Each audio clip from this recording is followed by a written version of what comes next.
Hello, everyone. This is I Can't Know Music, I'll Know Music, episode 14.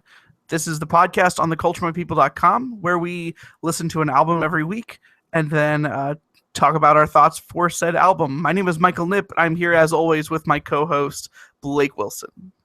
How's it going, Internet?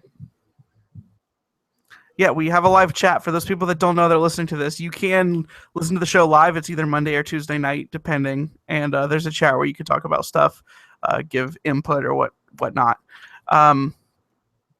This week, we are going over The Man Who Sold the World, the 1970 album by David Bowie. His third album,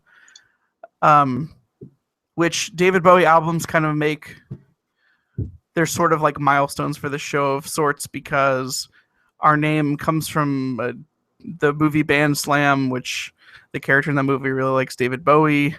So it's just kind of, it was the David Bowie, going over David Bowie albums was kind of the idea for the show, but then Yeah, went off into what? let's do other stuff as well. So yeah, let's go over other albums because this is fun. So this album is The Man Who Sold the World. I spelled this wrong here. I can't read. So we just looked it up, and one of the weird things about this album is that it doesn't have any singles. A couple of the songs from this album or the album before it appeared on like B-sides or like special, sample discs or something, but it doesn't really have any radio presence. So that's going to be a little bit different because we're not going to be able to talk about the songs that were supposed to appeal to the masses, because I don't think necessarily any of these are trying too hard. What are your overall like bird's eye view? What's your thought on the album? I think that this one wasn't as strong as the previous one, Space Oddity, but I think that it's still a pretty good album. It feels a lot more rock and rolly. David Bowie goes into a lot more subjective themes. He talks about like mental illness and his view on religion and society and stuff. More of his own personal views rather than what we've seen in the past two albums, where he's just kind of telling these objective stories. So it's kind of cool to see like what his actual thoughts on things are. It's really weird, but it's a little bit different, and I think I've enjoyed that. Yeah, there's definitely some. It's cool because it's still so. He still uses the lyrics to tell a story from a perspective in a way that other artists don't really do. Yeah, and each song kind of have. Go ahead. His ideas are really like kind of fantastical. Like, they fit his style of lyrics and song very well. Yeah, and as you mentioned, this song is a lot more kind of old school rock and rolly, and certain songs are just very much that. So yeah, we'll dig into the album track by track as we normally do. The first track is called "The Width of a Circle." So this one it starts off the album in its own special way with a song that is a lot more classic rock and roll, and almost like is a classic rock and roll lyrically as well. Like, the way that I interpreted the song was that it is about a guy that used to have religious beliefs and try to live, like a moral code. But at some point, he makes the decision, or I guess has the realization that God is a man-made construct, and decides to live his life as sexually perverse as he chooses to, which I find to be like, of course, rock and roll, sex, drugs, and rock and roll. The weird thing about the song is that there's a lyric that says, "And the moral of this magic spell negotiates my hide when God did take my logic for a ride." And the character ends up like still doing what he wants to do, but also going to hell for it. Mm-hmm. in a weird way that's really creepy, and like it's almost like he is proving, I don't know, like it is a song that lyrically just alone kind of seems, I don't think, to be as anti-religion as a lot of people think it may be. Mhm. Like It's kind of what like, was your kind of take?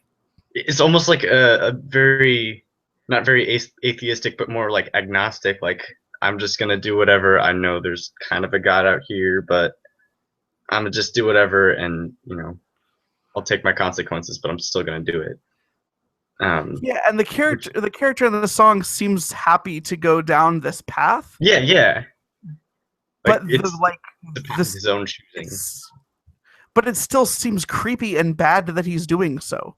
Like it seems like it Yeah. is very self-destructive in a way that a song normally that you would kind of think might promote like sexual promiscuity would be like all for it. This is more like the character in the song is all for it, but it still has consequences that are really messed up. Hmm.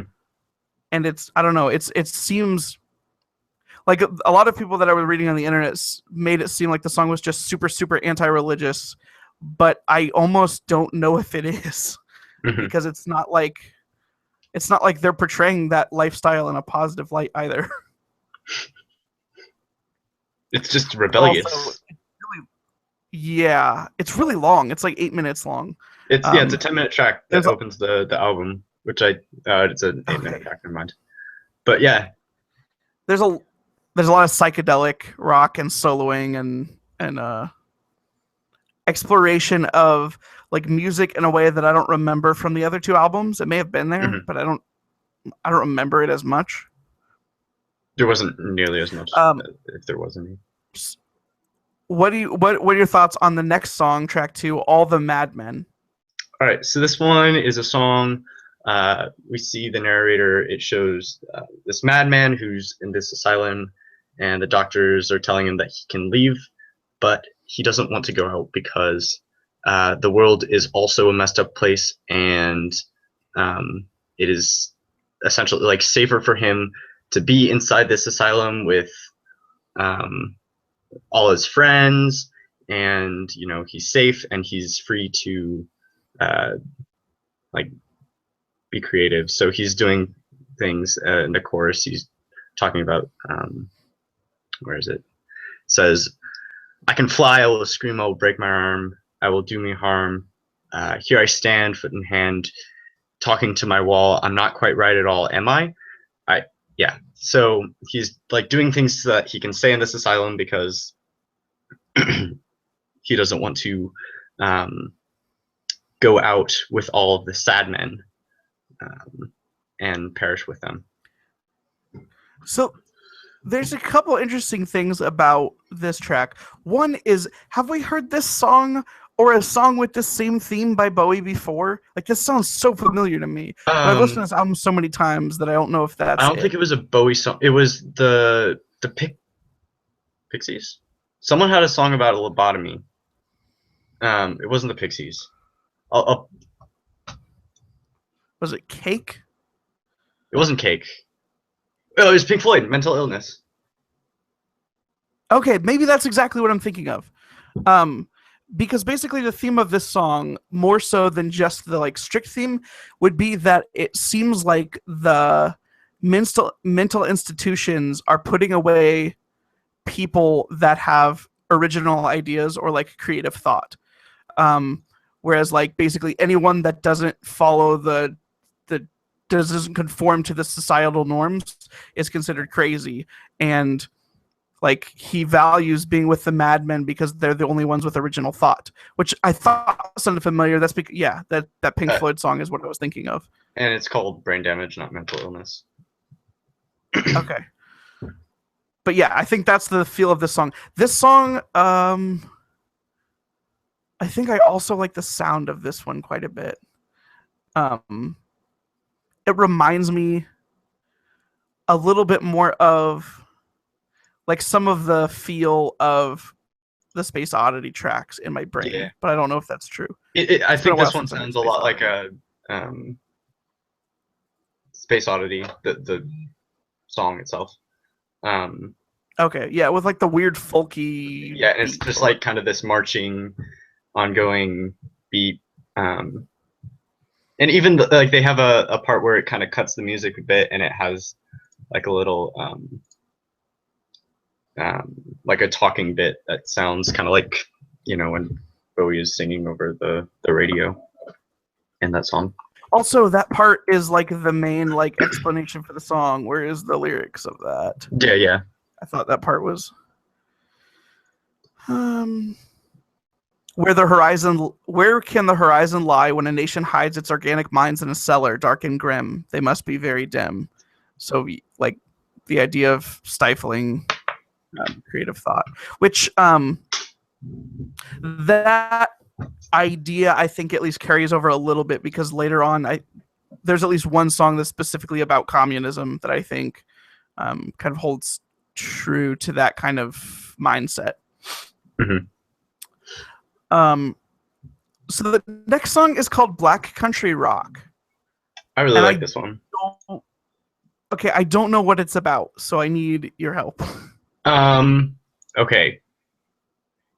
Let's see what I have written here. I have written Bowie describes a respite, Black Country Rock. This song could also be about drugs.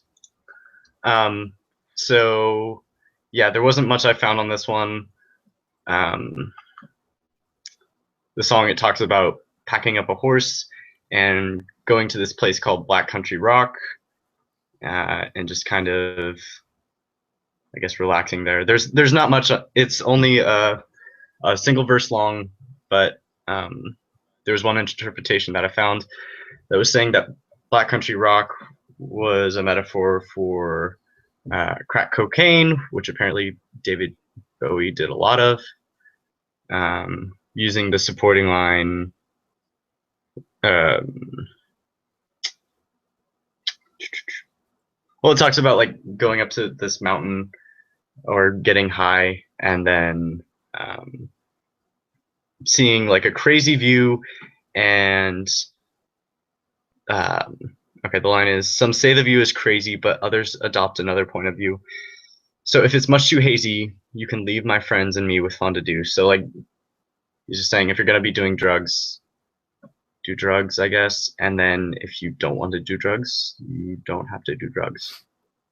So, but that's also an interpretation that you can find on pretty much any song that came out in the 60s or 70s. So yeah, so I was about to mention that. So there are, after looking up a lot of stuff about this song, we've already mentioned on previous podcasts that any song's interpretation, there's going to be somewhere online that somebody just says drugs.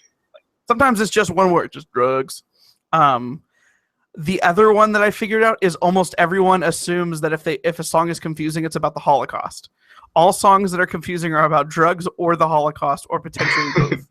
So if you don't know what a song is about, say that and you'll probably sound smart. I don't know. This song is like really 70s psychedelic rock.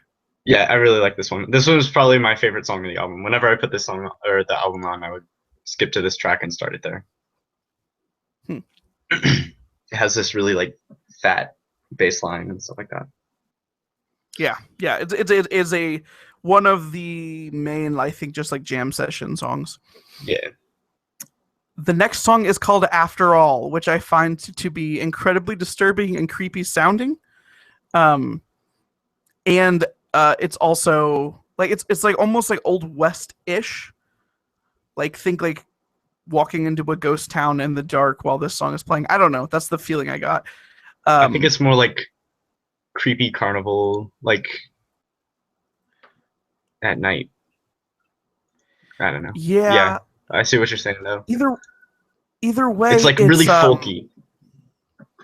Yeah, which a lot of his stuff comes across as folky, which I guess harkens back to his original album, and parts of Space Oddity, like the song Space Oddity. It's creepy, especially because it is like the most like more like nihilist or like life is meaningless song on the album, and also like one of them that we've heard. It's just really creepy and sad and kind of scary, but the ultimate, like, one of the last lines of the song is like, live till your rebirth and do what you will. Forget what I've said, please bear me no ill. It's like basically life is meaningless, but don't let that make you sad. It's whatever. It's whatever. It's like, that's weird and like creepy in a Bowie like fashion while I'm listening to this music that also sounds very haunting. Like, it's almost has like it. I'm listening to it real quick, like parts of it. It almost has like, it doesn't actually have it, but it feels like one of those like creepy haunted ghost movies where you can almost hear the chains like rattling along with like ghosts telling you that life is meaningless or something. Mhm. The backing vocals are like ghostly sounding, like they woo, like all the time. Which I guess you'll have to play a clip or something of that. Someone in the chat asked if Bowie did drugs. The answer is yes. I think it's safe to say that Bowie probably did a significant amount of drugs just by listening to his music and looking at the types of things that he conjured up. David Bowie has, over the course of his life, he at least popped an aspirin or so. Like, he has consumed a significant amount of probably LSD specifically. The next song is called Running Gun Blues. That's right, yeah. Running Gun Blues. Which is a really, it's like, reminds me of the song Pumped Up Kicks.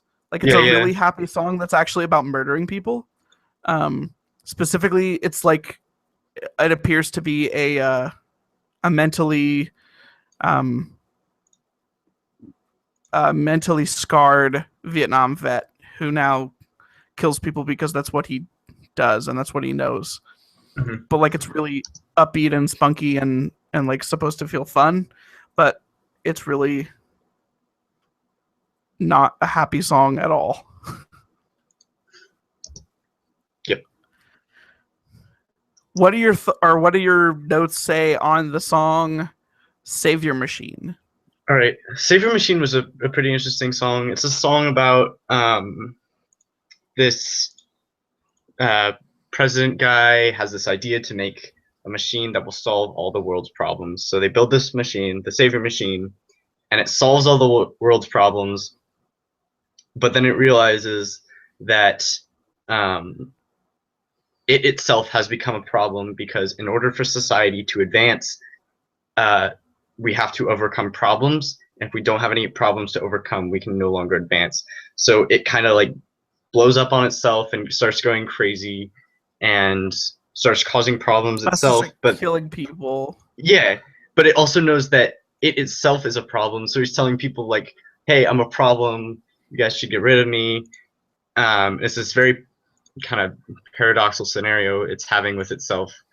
This is one of the songs that was kind of interesting to me. Like, this is clearly what Bowie is showing his own perspective on, like, society, especially with this one and how we advance. And this is not a perspective that I have ever heard before. So the interpretation that I saw that I thought also made a lot of sense specifically says that the Savior Machine and the President Joe is talking about Joseph Stalin and communism. Okay. So in other words, this song is pointing out problems with communism when, and it like the way I interpreted it also basically stifles creativity when everything is perfect and there's no way to advance, which harkened back to the song earlier on the album that we were talking about, the Mad Men song, which would, I think, be Bowie's perspective that communism is bad because it stifles creativity. But of course, he tells it in a way that seems to be about a sci-fi machine that fixes all the world's problems, because that's how David Bowie would talk about communism.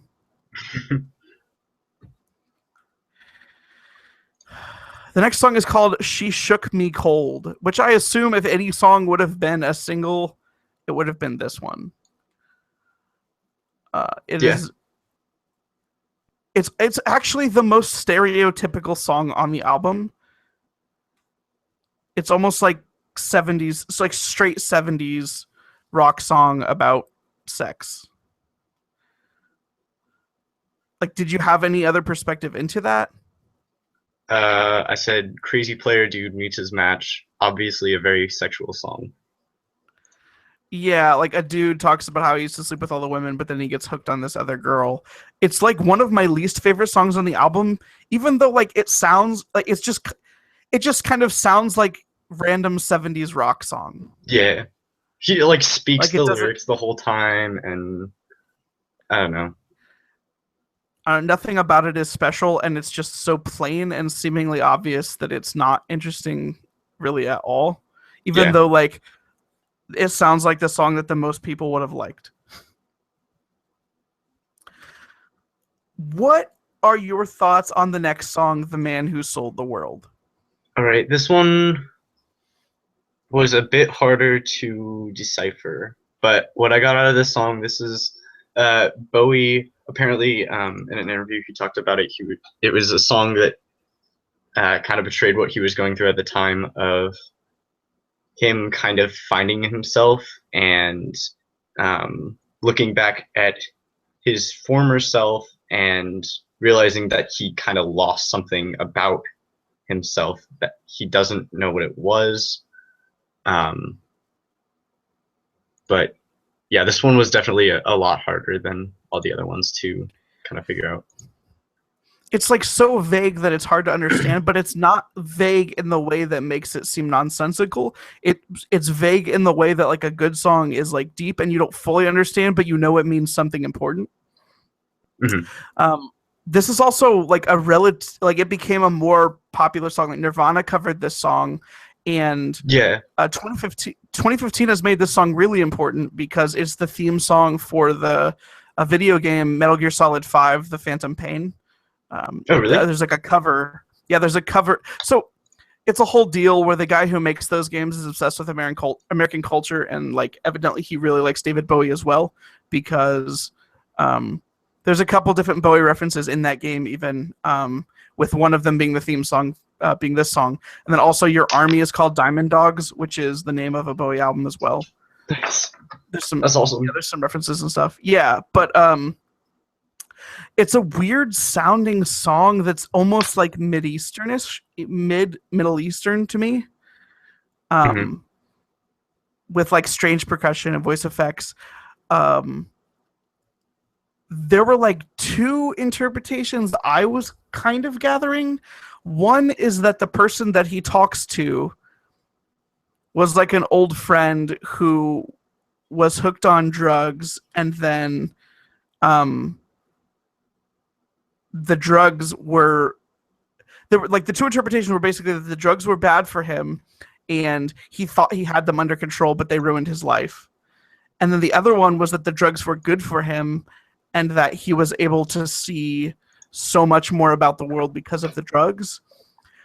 But like that Okay. seems like it seems to mean so much more. It's specifically because there's a line that talks about addiction and having everything under control. Regardless, I think it is a metaphor for seeing the world a different way. And the term, the man who sold the world, specifically has to do with losing something very important, whether willingly or unwillingly, and realizing it's a mistake. I think that is obvious no matter what you like, what interpretation problems you have. Um, which I don't know, it just makes this song sound extra important because it's hard to understand in like a weird way. Mm-hmm. Oh my goodness, are we almost done? Yeah, the next Yeah. song is called The Supermen, which I also didn't fully understand this song. Were you able to decipher anything on this one? Kind of just within its own context. What I got, this one is a song that kind of shows this immortal race of supermen that are they can't die, and because of it, um, they're kind of sad because what is it? Power wheel wired. That is wired. Okay. Power wired by majestic taught. No pain, no joy, no power too great. Cloth is strength to grasp a fate. We're sad-eyed mermen tossed in slumber. Nightmares dream no mortal mind could hold. A man would fear his brother's flesh to a chance to die, to turn to mold. So it's just kind of talking about these immortal beings before when the world was very young and a mountain magic heavy hung, like these almost like the Titans or something like that. So these creatures that were before Earth, that just never died but longed for death. Yeah, that's basically what I came to. I just didn't know if there was anything more significant than like this weird mythological demigod situation. I couldn't even find like interpretations that would support that one. I mean, other than the lyrics itself. But, yeah, like I couldn't find anything on the song. There was nothing on this one. So I'm gonna guess it's about drugs and the Holocaust. Yeah. Because obviously, if you look at the lyrics and you think about them and you know anything about music, you could see that. I mean, clearly, Superman is a euphemism for marijuana. Superman loves marijuana. Yeah, it's because when you're colorblind, you see red and green the same. So, with the whole cape thing, it just looks like a giant marijuana leaf. I can see that. The lyrics totally support that. When you're on LSD, like, who really knows the difference? But yeah, that's The Man Who Sold the World. We went through it really fast. It's actually a shorter album. There's only 9 songs. Yeah, there's only 9 tracks. I push you to listen to the album because it's a lot. It does the thing that music should do, which is that it means a lot more when you hear the music. Mm-hmm. We were able to like pull this stuff out, but like The Man Who Sold the World, the After All the Madmen, like all of those songs, just feel a lot deeper when you listen to them. And like altogether, they're really solid tracks. Like, I think in the past the most cohesive of his albums. Yeah, the past 2 albums have at least had like 2 or 3 songs that are just kind of like fluffy, mean nothing, either like love songs or just silly songs. But yeah, like all these songs have pretty deep, at least stories alongside them. With the exception of maybe She Shook Me Cold, it's all pretty solid. And it also, even though every song feels kind of different, it all flows in a way that I don't know if his other 2 albums thus far have done, where they feel like they belong on the same album, even though they're all about very different things for the most part. Which I thought was one of the weird things about his other albums. It was like every individual song could have been a single that was completely unrelated to anything. This one at least feels the same. So yeah, that's The Man Who Sold the World. We talked about it, and I'm going to say next time. So going into real life real quick, my wife is about to have a baby, and so the next couple weeks, especially with Christmas coming up, could get really sketchy. Yeah, I also have finals. So yeah, so the plan is maybe we'll plan for next week, but definitely the next show we do, we are going to be covering at least the first half of the concept album Melancholy and the Infinite Sadness, the 1995 Smashing Pumpkins release. That's what we're going to be touching. That will be the new album. We go back and forth between albums that came out before I was born and albums that came out after I was born. This would be the quote-unquote new, even though at this point 1995 was 20 years ago. Almost 21 years ago. Yeah, so that's our new album. That's our new album. You still whatever. I wasn't born. So yeah, I was just thinking that. So outside of this album, what have you been listening to this week / last week? Okay, so a lot of stuff happened in music, I guess. Two albums Mm-hmm. came out that I was interested in. The first one being they released it as an album, but it was more like an LP. Five Yeah. Iron Frenzy released their album Between the Pavement and the Stars, which it was just like a B-side album with a bunch of the tracks that they had been kind of playing with in the production of their last album, um, Engine of a Million Plots. So there were like, I think one of the songs was a B-side off the album. There was like kind of an acoustic cover of one of the songs that I really liked, along with some other kind of weirder songs. It wasn't like. Are you familiar with the Five Iron Frenzy library? I've heard all of the albums. I don't necessarily know them all. Okay. Anyways, they had another B-side album called Jesus of Nazareth, Pennsylvania. It wasn't like that one. It was a lot more serious, I guess. It felt like their last album. It fit well with it. So I enjoyed it. As well as They Might Be Giants put out their second album this year, entitled Why, which I have not been able to check that out all the way, but from what I've heard, it's a pretty solid album. It's They Might Be Giants. It's weird. I did not know this came yeah. out, but I will have to check it out. I forgot about it too. And then my friend Carlson, we were talking, and he's like, "Oh yeah, that came out like yesterday." So I picked it up and listened to the first couple tracks. I will have to check that out.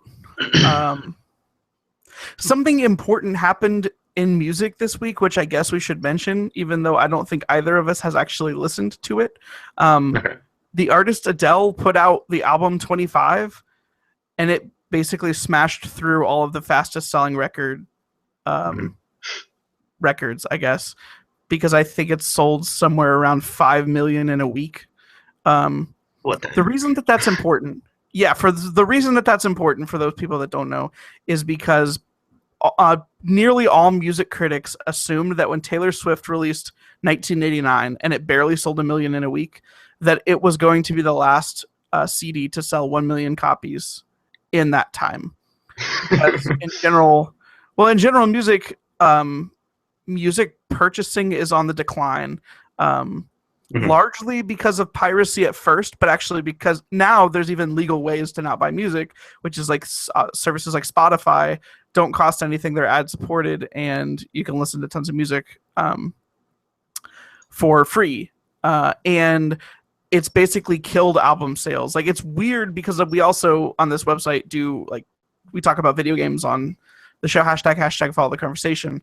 And video games will sell like 10 to 20 million copies for like the huge ones. But like albums, everyone listens to music. Everyone knows the new Taylor Swift song, but it will sell like 1 million albums, which it's just a weird concept that so many people listen to music, but nobody necessarily purchases it. And like, I'm part of the group as well, because I purchase Spotify. That is the majority. Singles or whatever. Yeah, I buy Weezer singles, and I buy Weezer albums, Switchfoot albums, and like a select few other albums, and the rest that I just listen to at Spotify. So it was really crazy and unexpected that her album sold so many copies so fast. And of course, the country seems to love it. Another thing, which is, the album did not sell as many, but Justin Bieber, his deluxe album, so he released an album like 2 weeks ago.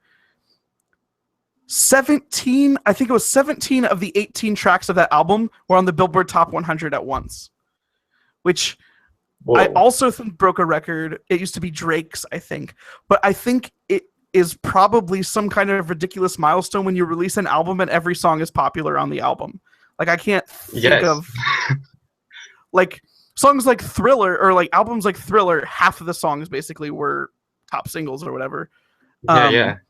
It's crazy that he had almost all of the songs on the album at once on the Hot 100 chart. It's crazy to me. That's insane. Yeah, not and I'm not. That's not anything against Justin Bieber. I actually like Justin Bieber quite a bit for like a pop Yeah, yeah. artist, but like it's just crazy that so many of your songs could be like that. Must be a sweet accomplishment. But also because his music is on streaming and Adele's is not. I think he sold like 500,000 albums or something in the same a week or whatever.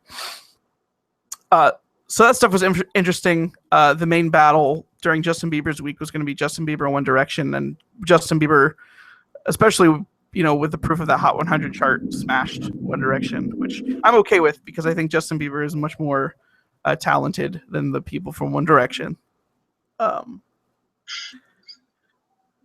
That's some music news. Other than that, I've been listening to Christmas music. Like I've started listening to Christmas music. It's officially after Thanksgiving. Speaking of Justin Bieber, I went back and listened to Justin Bieber's Christmas album. I think I haven't actually taken the time to figure out what new Christmas albums came out this year, but I found out there's some other Christmas albums I haven't necessarily listened to. But, like I didn't realize Falling Up made a Christmas album in like 2013, so I'm gonna go back and listen to that. I'm gonna try to figure out some of the Christmas stuff from this year. But yeah, I think that's it. I don't think I listened to anything else super crazy. So here's the deal. So you have something that you can talk about, which is basically Microsoft Xbox Music Zune Pass, whatever that was called, is gone. And you are now placed in a position where your primary means of listening to music is now kaput. My primary means of listening to new music is a 17.3-inch laptop, which does not fit in my pocket, nor does it fit in my car. So, yeah. What is the path you've taken to listen to music at this point? I've chosen to purchase for myself an iPod, which I will probably put either Spotify or Apple Music on. Get one of those passes because that's essentially what I had before. And was kind of why I was holding out for a really long time, because no one else had like a streaming service that I was able to use. And I mean, I don't have any device that would play it right now, which is another reason I was holding out, because I didn't want to buy anything. But yeah, I have no choice now. You can actually get trials for both of those, so it'll be interesting to have you try both. I think I'll probably go with Spotify for now.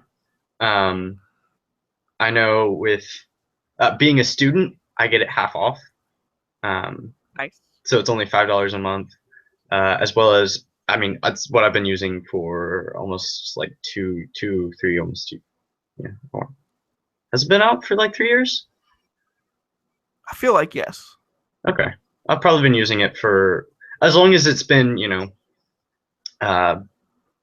fairly popular.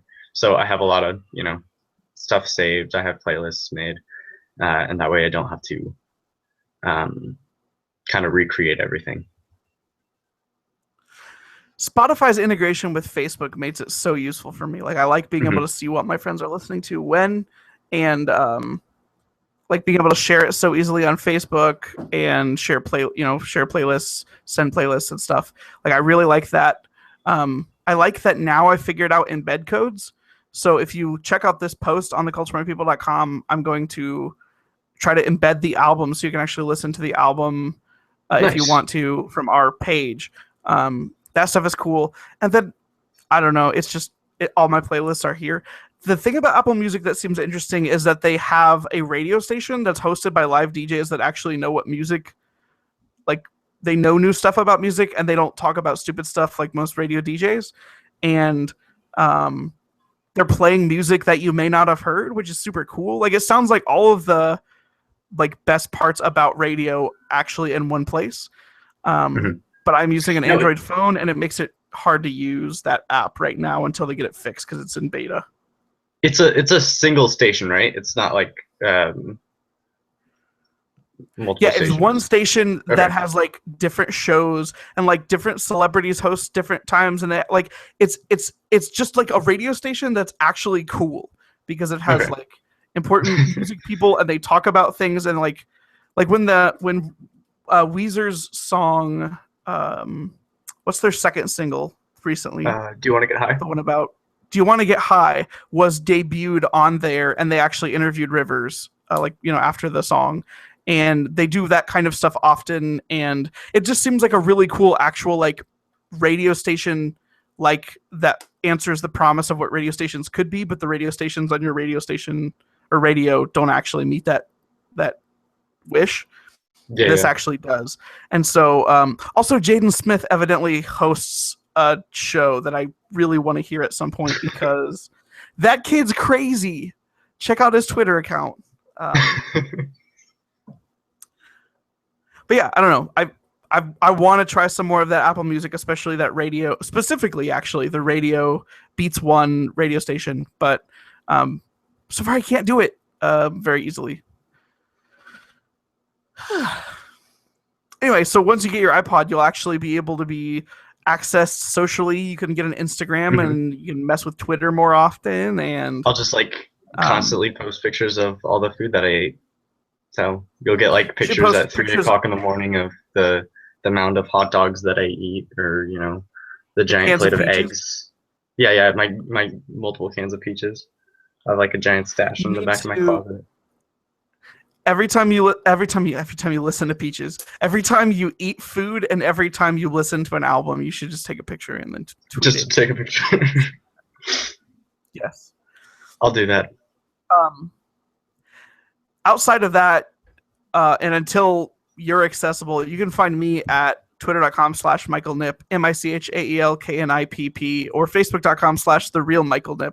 I also think I'm The Real Michael Nipp on Instagram. I don't know. Don't check my Instagram. It's stupid. I think you have a video of us burning napalm on your Instagram. That's true, but that's awesome. You should watch that. If you find my Instagram, check that one out. I am there. Fire. I'm located there on the internet. Find me burning napalm. Yeah. You can email the show comments, questions, suggestions, album suggestions at podcast@thecultureofmypeople.com. What's up? Earlier last week, I actually got an album suggestion from one of my friend's dads. He was looking at the Genesis album and suggested that we do a Genesis album that who was it? Peter Gabriel, when he was lead singer, and see what we thought of that. So I forgot to tell you about that. I should go listen to that because I listened to the Genesis album Invisible Touch, which has a song that I will put a clip in here called Invisible Touch, which is amazing. And I will love that song probably forever. But yeah, I've wanted to go back to some of that early Genesis stuff. I feel like I read I was looking at a list of 20, I think it was Rolling Stones, 20 debut albums that were terrible by artists that were really good. I think Genesis was on there. There's a bunch of weird albums on that list by some people that ended up being awesome. But David Bowie was on there, even though I think that album is pretty cool in its own special way. But yeah.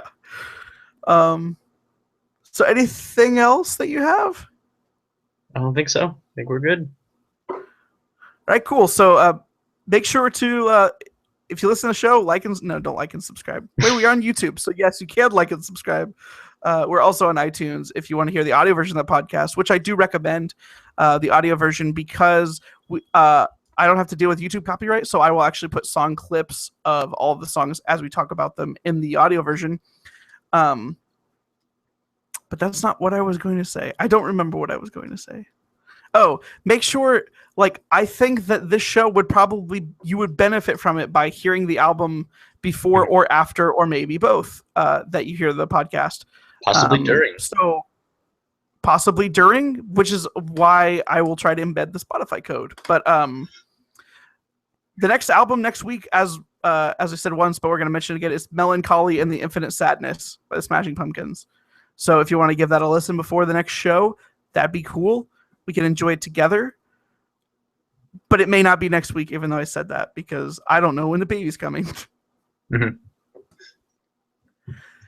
Anyway, so for I Can't Know Music on the Music episode 14, this has been me, Michael Nip, and my co-host, Blake Wilson.